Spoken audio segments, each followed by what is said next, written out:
In today's video, I'm going to teach you how to create a 3D Shopify store in 2025. This step-by-step Shopify tutorial will provide you with a clear and comprehensive guide to setting up an engaging 3D experience for your customers. Let's dive in and explore the exciting process of elevating your Shopify store to a new immersive level.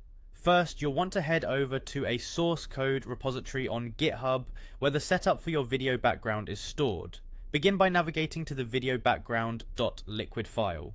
This file contains the necessary code you'll need to enhance your Shopify store with a 3D video background. When you open this file, you'll see a raw button at the top. Clicking on this will display the plain text code that you can copy to your clipboard.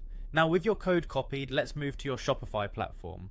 Once you're logged into your Shopify account, find your way to the online store section. This is where all the magic happens when it comes to customizing your theme. You'll notice an icon resembling 3 dots. Clicking on these will reveal additional options. Select the edit code option from the drop down menu. This will take you to the back end of your theme where you can create and modify different sections of your store.